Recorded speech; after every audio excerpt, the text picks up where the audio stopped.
अस्सलाम वालेकुम नाज़रीन, मैं हूं अरसलान खोकर। आप देख रहे हैं प्रोग्राम टॉक एट 7। मेरे साथ मौजूद हैं सजाद तरीन साहब, सीनियर तज्जियाकार हैं, सीनियर सहाफ़ी हैं, bureau chief Islamabad search TV हमारे साथ मौजूद है। सजाद तरीन साहब कैसे हैं सर? मैं बिल्कुल ठीक हूँ सर। इससे पहले कि बहुत सारी चीज़ों पर बात करें, मुझे लगता है सबसे पहले महंगाई पर बात होनी चाहिए, क्योंकि अवामी मसाइल पर बात करना सबसे ज़्यादा ज़रूरी है। दायरा कार बढ़ रहा है नाज़रीन, पीडीएम का भी और पीपल्स पार्टी चूँकि पीडीएम का हिस्सा नहीं है और दीगर जो जमातें पीडीएम का हिस्सा नहीं भी हैं, तो तमाम तर लोग जैसे जमात इस्लामी हैं वो तमाम तर की यही कोशिश है कि किसी न किसी तरह आवाम को मुतारिक किया जाए। इस्लामाबाद, रावलपिंडी, लाहौर, कराची, हैदराबाद, नवाबशाह, दीगर शहरों में भी इस वक्त महंगाई के हवाले से एक एहतजाज का दायरा कार बढ़ रहा है। हुकूमत के लिए किस हद तक ये परेशानी हो सकती है या नहीं है, चूँकि मुझे लगता है कि हुकूमत बिल्कुल डिसकनेक्टेडली काम कर रही है आवाम की मुश्किलात से, और अक्सर और बेशतर वफाकी वज़रा महंगाई पर बात करते सुनाई देते हैं। जिस किस्म की वो बात करते हैं उससे मेरा ख्याल है आवाम थोड़ा सा परेशान ज़रूर हो जाती है या फिर दुखी हो जाती है। वो भी अभी आपको सुनाऊंगा, लेकिन कुछ ज़रा पहले बता दूँ तरीन साहब किस किस चीज़ पर बात होनी है। एक तो महंगाई सबसे बड़ा मसला, दूसरा रज़ा बाकिर साहब की एक स्टेटमेंट जिसमें उन्होंने ये कहा है कि IMF के साथ मुज़ाकरात अपनी मईशत को तबाह करने के लिए नहीं होंगे, हम बेहतर तरीके से करेंगे। यहाँ पर सोना 1.25 लाख पे पहुँच गया, आपका डॉलर 175 पे पहुँच गया, पेट्रोल आपका 138 पे पहुँच गया, घी की कीमतों में 109 रुपये का इजाफा हो गया। पाकिस्तान गुर्बत में चौथे नंबर पर आ गया। पाकिस्तान गुर्बत में चौथे नंबर पर नहीं था, बहुत जल्दी जंप किया है, 4 से 8 पोजीशन जंप करता हुआ गुर्बत की उस पोजीशन पर। ये द इकोनॉमिस्ट की रिपोर्ट है जिसमें पाकिस्तान को चौथे नंबर पर गरीब मुल्क करार दिया गया। ये इंतहाई ख़तरनाक बात है। इसके बाद बात करेंगे अफ़गानिस्तान के दौरे की, जहाँ पर वज़ीर ख़ारजा मौजूद है। अहम दौरा है पाकिस्तान के लिए भी और दुनिया भर के लिए, तमाम तर दुनिया की नज़र है। और थोड़ी सी बात आज पाकिस्तान और इंडिया के होने वाले मैच जो कि 24 अक्टूबर को है उस पर करेंगे। तरीन साहब बहुत सारी चीज़ों पर बात है आज। सर पहले तो महंगाई, मैं चाहूँगा ज़रा एक चीज़ आपको सुनवाऊँ, उसके बाद मैं आपसे उस पर तज्जिया भी लूँ। मैं चाहूँगा जी हमारे प्रोड्यूसर से कि जो रज़ा बाकिर साहब ने महंगाई पे कहा वो भी, और वफाकी वज़ीर अली अमीन गंडापुर ने जो कुछ कहा वो भी ज़रा सुनवा दीजिए। ओवरसीज़ पाकिस्तानियों की फैमिलीज़ पाकिस्तान में, उनको क्यों फ़ायदा होता है? क्योंकि हमारे ओवरसीज़ पाकिस्तानी, हमारे भाई बहन जो इन मुल्कों से रेमिटेंसेस अपने मेहनत और मुशक्क़त से पैसे भेज रहे हैं, उसकी जो तादाद है वो बढ़ती जा रही है। एक्सचेंज रेट की चीज ऊपर नीचे होती है, उसमें वो जिनको फायदा हो रहा है वो भी हमारे ही भाई हैं। आलू सस्ते हो गए थे, कितना बड़ा नुकसान हुआ आलू में किसानों को उसका। अगर इससे कोई महंगाई से किसी चीज को फायदा हो रहा है, टमाटर किसका टमाटर है?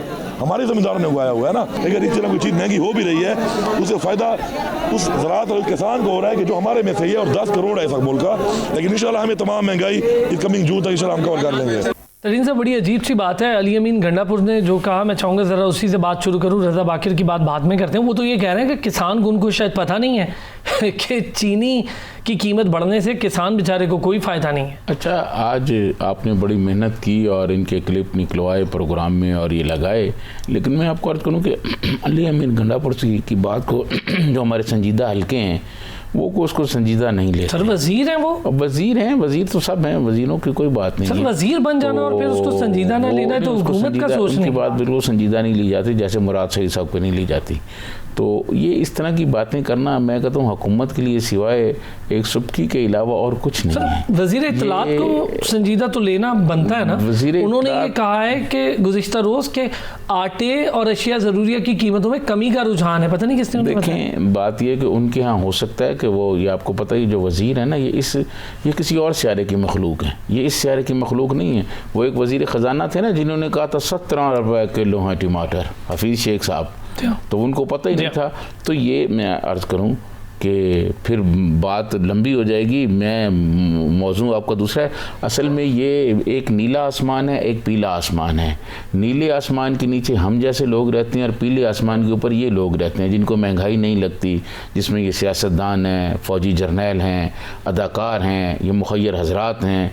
ये जब तक गरीब आदमी जो है पीले आसमान को ऊपर से नहीं देखेगा, इनकी हालत नहीं बदलेगी।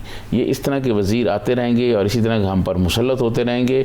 मैं समझता हूँ लेकिन सर आवाम का गम गुस्सा बढ़ रहा है, ये चीज़ समझ में नहीं आ रही किसी को। मुझे ये बात समझ नहीं आ रही। अब आप जो गुज़िश्ता रोज़ एहतजाज हुआ, मैं ज़रा उसका जिक्र कर लूँ। चूँकि मैं वहाँ से होता हुआ आ रहा था तो मैंने खुद देखा पब्लिक थी सर, काफ़ी तादाद में थी, और महंगाई ऐसा मसला है कि जिस पे पब्लिक निकल रही है। आपको याद होगा जिस दिन पहले दिन पेट्रोल महंगा हुआ उस दिन भी एहतजाज हुआ आम पब्लिक की तरफ से, पेट्रोल पंप्स पर भी हुआ, दीगर जो अब दायरा कार बढ़ रहा है। देखें, अपोजिशन ने सारी तवज्जो इसी तरफ दे दी है।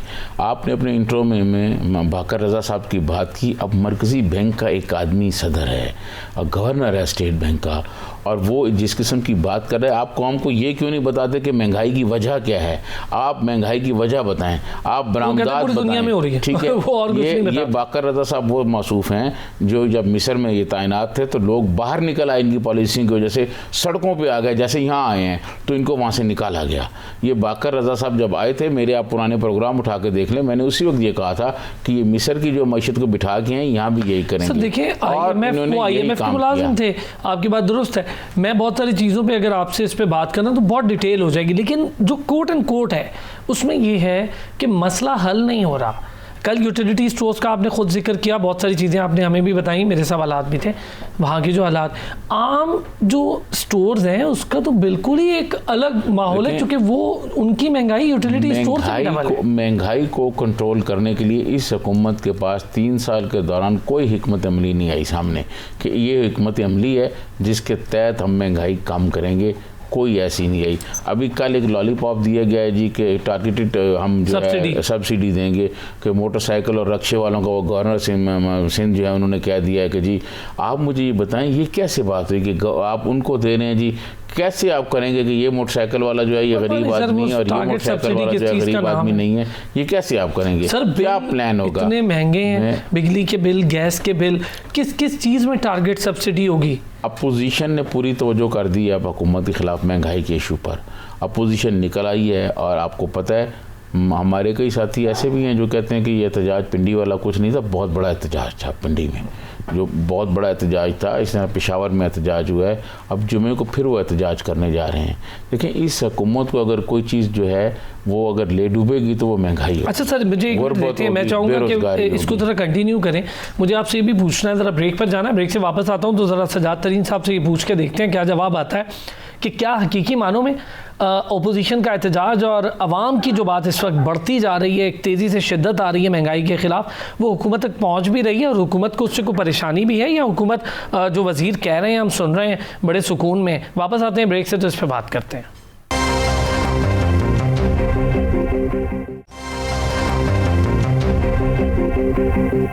वेलकम बैक जी। महंगाई पर तो बात कर ही रहे थे, लेकिन अभी आपने वज़ीर ख़ारजा की प्रेस ब्रीफिंग भी सुनी जो कि दौरा काबुल के बाद वो दे रहे थे। बहुत सारी चीज़ों पर उन्होंने कहा कि कुछ छोटे मोटे मसाइल थे, जैसे इस वक्त ट्रेड के इश्यूज़ हैं, यहाँ से ट्रक जा रहे हैं, वहाँ पे कुछ इश्यूज़ हो रहे हैं, बॉर्डर कनेक्टिविटी के साथ कुछ इश्यूज़ का मामला है, तो वो हल करने के लिए वो वहाँ गए थे। और वहाँ पर इस वक्त जो सेटअप है गवर्नमेंट का, उससे वो मुख्तलिफ मुलाकातें हुई। उसके बाद उन्होंने कहा कि अब्दुल्ला और दीगर जो हामिद करज़ई और जो बाकी लोग हैं उनसे भी टेलीफोनिक रब्ता हुआ। सर सुन ही रहे थे, कुछ मसाइल तो हैं बहरहाल, और ये दौरा बड़ा इंपॉर्टेंट था। अब जो बॉर्डर पे आपने खुद देखा होगा कि पाकिस्तान के ट्रक रोके गए, उसके बाद वहाँ पाकिस्तान का झंडा उतारा गया, तो ये मसाइल भी थे जिस पर वो गुफ्तगू कर भी रहे थे। उस पर अफगान हुकूमत का भी एक बयान आया कि जिसने भी किया उसको सज़ा दी जा रही है। तो सर छोटे मोटे मसाइल वो कह रहे हैं, इन छोटे मोटे मसाइल से बढ़कर मसाइल क्या हैं जिसको हल करने के लिए ज़ाहिर है कि बहुत सारी चीज़ों पर बात हुई होगी, दुनिया एक्सेप्ट कैसे करे इस गवर्नमेंट को? देखिए, बात यह है कि हमारी ये कोशिश है, ये जो आज करज़ई और अब्दुल्ला और सब लोगों से जो राब्ते हुए बात हुई, ये बुनियादी तौर पर हमारी ये कोशिश है कि ये तालिबान ने कतर मुआहदे पे जो कुछ तय किया था उस पर ही अमल दरामद करें। ये सब लोगों को साथ लेकर चलें, कत्लो गारत ना करें और पहले वाला जो इनका काम था वो ना करें। सूरत हाल ये है कि तालिबान के मुख्तलिफ उसमें से ख़बरें तो आ रही हैं कि लोगों को कत्ल किया जा रहा है, मुख्तलिफ हवालों से, मुख्तलिफ शोबे के जो शोबा ज़िंदगी के जो लोग हैं, कोई आर्टिस्ट, कोई इधर, कोई खिलाड़ी, इस तरह की जो चीज़ें आ रही हैं, ये जो तय हुआ था वो नहीं कर रहे उस पर अमल दरामद। तो इसलिए आज वज़ीर ख़ारजा भी गए हैं, उनके साथ DG भी थे, DGI फैज़ हमीद भी थे, तो वो इसीलिए चीज़ें उनसे तय करने गए हैं कि आप ऐसे इक़दाम करें जिससे दुनिया आपको कबूल करने की तरफ आए। अगर ये ऐसा नहीं करेंगे तो मैं आपको ये बता दूं कि अफ़गानिस्तान में खून रेज़ी अगर होगी तो दुनिया अब इनको नहीं कबूल करेगी, ना दुनिया इनकी तरफ आएगी। ये सारे का सारा जो ख़राबी है ये इस खिते में फिर इनके गले। अच्छा सर, एक बात बताएं, जो बात आप कह रहे हैं, जो एक जिस नक्शे का आप जिक्र कर रहे हैं, खुदा न खास्ता कोई मसाइल बढ़ते हैं, कुछ इश्यूज़ होते हैं, फिर आप अफगानिस्तान की सिचुएशन क्या देख रहे हैं? वहाँ तो कोई इस वक्त ही कोई माशी हालत बेहतर नहीं है, हुकूमत संभलने में टाइम लगेगा। एक माशी हालत बेहतर नहीं है, दूसरा वो हुकूमत का जो रिट है वो उस तरह का नहीं है जैसा होना चाहिए था। ठीक है, तालिबान तेज़ी से गए, अफगान नेशनल आर्मी ने मज़ाहमत नहीं की, आगे से वो नहीं रुके, ये पहुंच गए वहाँ।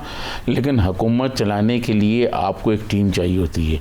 जैसे तालिबान ने हुकूमत बनाने में कितने दिन आपको पता है लगा दिए थे, उनके पास कोई ऐसी टीम नहीं है जो इंटरनेशनल सतह पे जाके बात कर सके, लोगों को यकीन दहानी करा सके कि ये 1996 वाले तालिबान नहीं, ये बदल चुके हैं। अच्छा सर, इसी पर सवाल करूँगा। हामिद करज़ई, गुलबदीन हिकमतयार, अब्दुल्ला तो चीफ एग्जीक्यूटिव रह चुके हैं अफगानिस्तान के। ये बताएं कि क्या इनका भी कोई रोल देख रहे हैं आने वाले डेज में?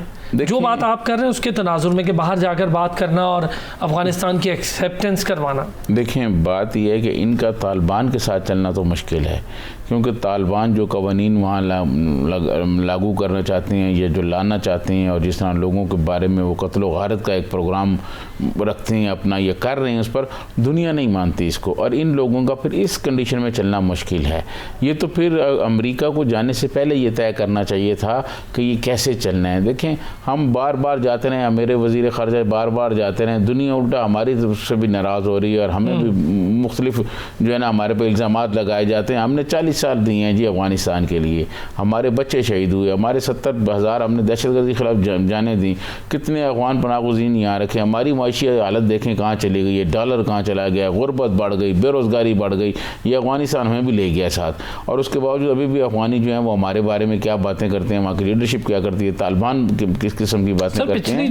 तो मैं ये समझता हूँ, बड़ी परेशानी का मैं ये समझता हूँ कि हमें अफ़गानिस्तान का बोझ अपने सर पर नहीं उठाना चाहिए, इसको फेंक देना चाहिए। और वो जो जनरल हमीद गुल साहब का एक ख्वाब था कि जी अफ़गानिस्तान को हम एक सूबा बना के चलाएंगे, वो ख्वाब अब खुदा के लिए इस कौम को छोड़ देना चाहिए, इस कौम की हालत पर रहम करना चाहिए, अफ़गानिस्तान को अफ़गानिस्तान की हालत पर छोड़ देना चाहिए, अपनी हालत की तरफ देखना चाहिए कि हम क्या कर रहे हैं, हमारे साथ क्या हो रहा है। तो ये दुनिया अगर उसको नहीं मानती तो भाई ना माने, अफ़गानी अपने मामला खुद जाने, अब वो जाने, वहाँ की कौम जाने, वहाँ के तालिबान जाने और वहाँ के लोग जाने, हमारा उससे कोई ताल्लुक़ नहीं है। ये हमारे आने जाने पे भी आपको पता है ना, लोग फिर किस तरह तनकीद करते हैं, क्या क्या बातें करते हैं। हमारा दुश्मन मुल्क इंडिया किस तरह प्रोपेगेंडा करता है कि जी ये तालिबान को ये चला रहे हैं, तालिबान को ये कर रहे हैं, वो कर रहे हैं। दुनिया जी हमारी फिर बात नहीं मानती ना, दुनिया या तो दुनिया हमारी बात माने कि जी हम ठीक कर रहे हैं। तो ये सारी बातें मैं इसलिए कर रहा हूं, लॉबिंग का मैं ये कह रहा हूं, मेरे ख्याल 1-2 प्रोग्राम पहले आपसे इसी पे बात कर रहा था, हम अपनी लॉबिंग स्ट्रॉन्ग क्यों नहीं कर पा रहे? सर मैं अर्ज करूँ कि दुनिया में लॉबिंग तो एक शोबा है ना, हम कोई परफॉर्म भी तो करके दिखाएं ना उनको, हम उनको जो दुनिया कहती है हम उसके मुताबिक परफॉर्म नहीं कर पा रहे।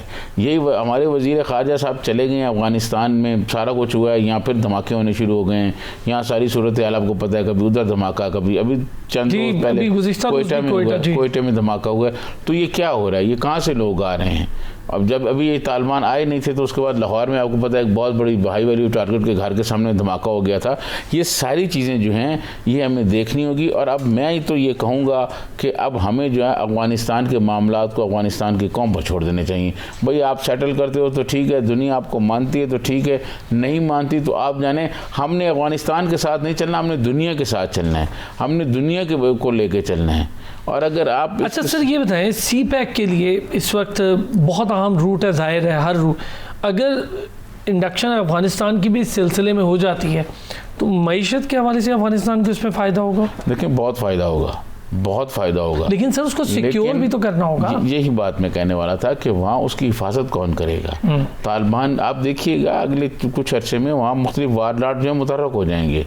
जो 40 साल से जंग में लगे रहे हैं वो, उनका तो एक इंडस्ट्री बनी हुई है ना वहाँ, लड़ाई झगड़ा वो, और दुनिया के असला बिकता है, दुनिया भर से असला बिकता है सारा। तो ये सारे दुनिया भर के लड़ने वाले और बदमाश वहाँ जमा हो जाते हैं, फिर वो साजिशें करते हैं, फिर वो सारी कार्रवाइयाँ करते हैं।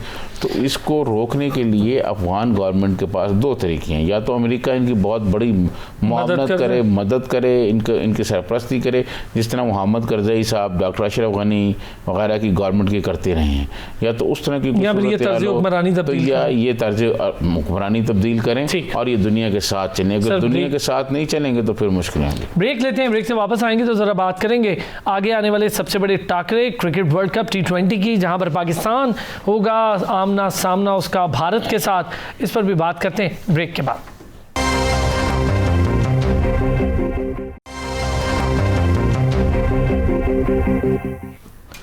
वेलकम बैक जी। जैसे कि मैंने कहा था, अब ज़रा बात करेंगे पाकिस्तान और इंडिया के बड़े टाकरे की। और ये 24 अक्टूबर को होने जा रहा है। T20 का वर्ल्ड कप शुरू हो चुका है। इस वक्त क्वालिफाइंग मैचेस जारी हैं। जो 4 टीमें जीत कर आएंगी वो सुपर 12 का हिस्सा बन जाएंगी। पाकिस्तान और इंडिया का पहला ODI मैच 1978 में हुआ। उसके बाद लातादाद मैचेस हुए पाकिस्तान और इंडिया के दरमियान ODI, और पाकिस्तान ने 73 जीते हुए हैं और इंडिया ने 55 जीत रखे हैं। ये अब तक के स्टैट्स हैं। लेकिन जो UAE है जहां पर मैच होने जा रहे हैं, ये दुबई में मैच होगा, लेकिन UAE के स्टैट्स ये बताते हैं कि UAE में भी पाकिस्तान के स्टैट्स बेहतर हैं, पर इंडिया बहुत तेज़ी से खेल रहा है। 2016 में लास्ट टाइम हमारी मीटिंग हुई इंडिया के साथ मैच में, तो उसके बाद से हम इनके साथ को बायलैटरल सीरीज़ भी नहीं खेल पा रहे, सिर्फ ICC इवेंट्स पर ही मैचेस होते हैं, या लास्ट टाइम हम उन्हें एशिया कप में देख पाए आमने सामने। तरीन साहब, ये है सारे मामले। इसमें 2-3 चीज़ें हैं। एक तो ये है कि इंडिया में बड़े मुजाहरे हो रहे हैं, उनके TV चैनल्स बड़े सर्वे करके दे रहे हैं कि जी पाकिस्तान के साथ क्रिकेट नहीं खेलनी चाहिए। और इंडिया की जो जुनूनी सोच है, वो जुनूनी सोच वाले लोग ये चाह रहे हैं कि क्रिकेट का मैदान भी कोई मैदान जंग बन जाए और जंग में जो तब्दील हो जाए। मैं समझता हूँ पाकिस्तान और हिंदुस्तान के दरमियान ज़्यादा से ज़्यादा क्रिकेट होनी चाहिए, ज़्यादा से ज़्यादा खेलों के मुकाबले होने चाहिए, ताकि कोई ना कोई हम एक रास्ता उनसे बाहर रखें बातचीत करने का। देखें, पहले भी जो है अपना ज़िया-उल हक के ज़माने में भी क्रिकेट ही वजह बनी थी जिस पे हम ज़िया-उल हक वहाँ गए और बातचीत की, राजेव से वो मिले भी और मामला आगे बढ़े। तो एक कोई ना कोई रास्ता तो ऐसा खुला होना चाहिए ना, जिस पर आगे हम दोनों बात कर सकें। इंडिया का बिहेवियर नहीं है ना, इंडिया का बिहेवियर नहीं है, हम तो खेलना चाहते हैं। एक जुनूनी सोच है ना जी, एक जुनूनी सोच है वहाँ। ऐसी नहीं कि सारा हिंदुस्तान ये चाहता है कि ना खेलें, लेकिन एक जुनूनी सोच के मालिक लोग ये कहते हैं कि जो है वो ना खेला जाए। वहाँ ऐसे लोग मौजूद हैं जो कहते हैं कि पाकिस्तान से ज़्यादा खेला जाए। अब बात करते हैं मैदान की, फील्ड के मैदान में क्या होगा। देखें, पाकिस्तान का सिर्फ ये काम नहीं है कि वो अच्छा स्कोर कर ले तो फिर वो इंडिया से जीत जाएगा। इंडिया की टीम जो है उसमें बहुत हैवी वेट्स प्लेयर मौजूद हैं और इंडिया बहुत क्रिकेट खेल के आ रहा है। हम उसके मुकाबले में इतनी क्रिकेट नहीं खेले। हमारे खिलाड़ी की बात ये कि सर हमारे इंडिया के जो मामलात रहे इंडिया की हठधर्मी की वजह से, उसमें ODIs तो हमारे पास फिर मौजूद हैं 132 के करीब, लेकिन हम 2 टीम्स ने मिलकर जो मैचेस खेले हुए हैं वो सिर्फ 8 हैं, जिसमें 6 इंडिया जीता है, 1 पाकिस्तान T20 जीता। उसके बाद अभी हमारे यहाँ न्यूजीलैंड की टीम आई थी, वो भी चलेगी, हम उनसे भी नहीं खेल सके। अगर कुछ खेल के हमारे लड़के जाते तो एक तो बात यह है कि इंडिया की बैटिंग लाइन जो है वो बहुत मजबूत है, इसमें तो कोई दो राय नहीं है। अगर उनका एक लड़का भी खड़ा हो जाए तो फिर वो बहुत ज़्यादा खेलता है। पाकिस्तान का अगर पाकिस्तान अच्छा स्कोर कर ले तो फिर हमने फील्डिंग भी इंटरनेशनल मेयार की करनी है। ये बड़ी हमारे लड़कों को जो है वो फिटनेस के बड़े प्रॉब्लम्स रहते हैं। तो ये नहीं है कि आप बड़ा स्कोर तो कर लेते हैं, फिर उसको रोकना भी तो है ना दूसरी टीम को। तो उसके लिए जो फील्डिंग का मेयार होना चाहिए, जो फील्डिंग का स्टैंडर्ड होना चाहिए, जो इंटरनेशनल सतह पे होने चाहिए, जैसे ये बाकी गोरे खेलते हैं, इंडियन खुद अच्छी फील्डिंग करते हैं, इस तरह का मेयार भी बेहतर करना होगा। अगर हमने अच्छा स्कोर बना के अच्छी फील्डिंग कर ली तो फिर मेरे ख्याल में कोई मसला नहीं है, हम इंडिया को। अच्छा, अभी सर रिसेंट मैच हुआ साउथ अफ्रीका के साथ, प्रैक्टिस मैच खेला, इससे पहले वेस्ट इंडीज़ को हराया पाकिस्तान ने, लेकिन साउथ अफ्रीका के साथ जो प्रैक्टिस मैच हुआ उसका नक्शा बड़ा तब्दील रहा। एक प्लेयर उनका सेंचुरी कर गया, वेंडा डुसन, बड़ा शानदार प्लेयर है, लेकिन वो तेज़ खेलने वाला नहीं, उसके बावजूद वो सेंचुरी कर गया पाकिस्तान के अगेंस्ट और 186 को आराम से डिफेंड कर गया साउथ अफ्रीका, मतलब जीत गया वो, उन्होंने उसको आराम से पूरा कर लिया उस हद। उसकी देखें, उसकी वजह ये है हमारे जो लड़के हैं ना, वो उनका मतलब मुसलसल नहीं है कि वो स्कोर बना रहे हो, जैसे विराट कोहली हैं, दूसरे कोई रोहित शर्मा है, वो मुसलसल स्कोर करते जा रहे हैं। हमारे सिवाय बाबर आजम के मेरा नहीं ख्याल कि कोई लड़का जो है स्कोर तो सर हाँ कोई नहीं। तो ये इनका बस चल गए तो ठीक है, फिर तो वाह वाह, अगर नहीं है तो फिर जब विकेटें गिरने पे आती हैं तो फिर ये बहुत तेजी से गिर जाते हैं। ये इनको अपनी ठहराव लाना होगा। और मतलब जितने क्रिकेट के बड़े बड़े माहिरीन हैं जो इंटरनेशनल क्रिकेट खेल सारी ज़िंदगी खेलते रहे हैं, उनका एक ही पॉइंट ऑफ व्यू है कि पाकिस्तान T20 हो, पाकिस्तान टेस्ट क्रिकेट हो, पाकिस्तान वनडे हो, वो पाकिस्तान के लड़कों को, बैट्समैन जो हैं उनको विकेट पे जाकर रुकना चाहिए। विकेट पे रुकेंगे तो बॉल मिलेगी, स्कोर मिलेगा।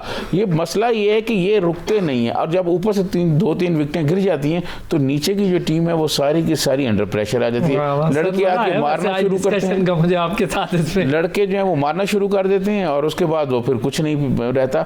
तो अगर रुक के खेला जाए, देखें 20 ओवर का वो है अपना क्या नाम है टूर्नामेंट है, आप 20 में से कम ये तो कोशिश करें कि 10 ओवर तक कोई विकेट ना गिरे।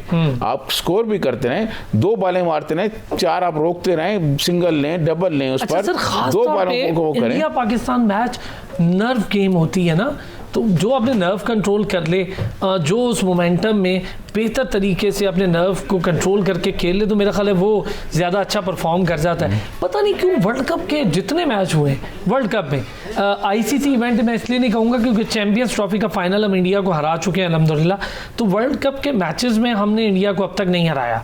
चैम्पियंस ट्रॉफी के बाद अब आमना सामना होने वाला है, तो अब आपको लगता है थोड़ा मोमेंटम तब्दील हो जाएगा? बिल्कुल तब्दील हो सकता है अगर ये दो काम हमारे लड़के करें कि एक तो प्रेशर नहीं लेना है, ठीक है, खेल को खेल समझ के करना है, कोई जंग नहीं लड़ रहे हम इंडिया से। दूसरा जो है वो फील्डिंग, हमारा प्रॉब्लम ये है कि लड़के तो स्कोर करते हैं इंडिया, लेकिन फील्डिंग जो है आप देखें 2-4 लोगों की अगर आप कैच छोड़ दें और उनको चांस मिल जाए, 2 कोई छोड़ दें, अगर आप विराट कोहली का ही कैच छोड़ दें और उसके बाद फिर आप ये कहें कि वो आपको वो जो है ना उठने देगा, तो फिर मुमकिन नहीं है। चांस कोई नहीं जाना चाहिए, फील्डिंग जो है उस पर वो जान की बाजी लगानी चाहिए। कैचेस विन मैचेस, तो अगर ये नहीं करेंगे तो अपनी फिटनेस भी इनको ठीक करनी चाहिए। और दूसरा इसके कि जब इंडिया और पाकिस्तान का मैच हो तो बुकीज पूरी दुनिया में वो हो जाती हैं, बहुत मुतारक हो जाती हैं, तो मुतारक हो रही हैं और भारतीय होती हैं सर। मादरत के साथ इस वक्त जो गेम को गंदा करना, पॉलिटिसाइज करना, ख़राब करना, भारत ने इसमें किसी को नहीं बख्शा हुआ। नहीं, मैं आपको, इंडिया तो है ही है, इंडिया तो जुए का एक मरकज़ बना हुआ है ना, लेकिन उनके एजेंट तो पूरी दुनिया में फैले हुए हैं। यहाँ पाकिस्तान में भी मतलब बुकीज मौजूद हैं, मैचेस लगे हुए हैं, हिस्ट्री भी रही है इस मामले में। वहाँ तो आपको पता है कि जो क्रिकेट शुरू हुआ शारजा में, जो आसफ इकबाल साहब और अब्दुर्रहमान बुखातर साहब ने जो शुरू कराया था, और उसके बाद तो फिर यही चीज़ सामने आई ना कि बाद में कि जी इतना जुआ हो गया, इतना जुआ हो गया। ये प्राइम मिनिस्टर इमरान खान भी जो है अपनी किताब में कुछ इस किस्म की बातें लिखते रहे हैं। तो ये बात ये है कि मेहनत करनी चाहिए, इंडिया के खिलाफ प्रेशर नहीं लेना चाहिए, और इंशाल्लाह हम पूरी कौम उनके साथ है, पूरी कौम की दुआएं उनके साथ हैं, दुआएं भी लगेंगी, इंशाल्लाह इस बार मैच हम जीतेंगे। चलें सर, आप भी होपफुल हैं, हम भी होपफुल हैं, हमारी कौम भी होपफुल है। बहुत शुक्रिया सजाद तरीन साहब। नाज़रीन आपका भी बहुत शुक्रिया। पीर के रोज़ फिर इंशाल्लाह आपसे मुलाकात होगी। अब तक के लिए इतना ही, अपना ख्याल रखिएगा।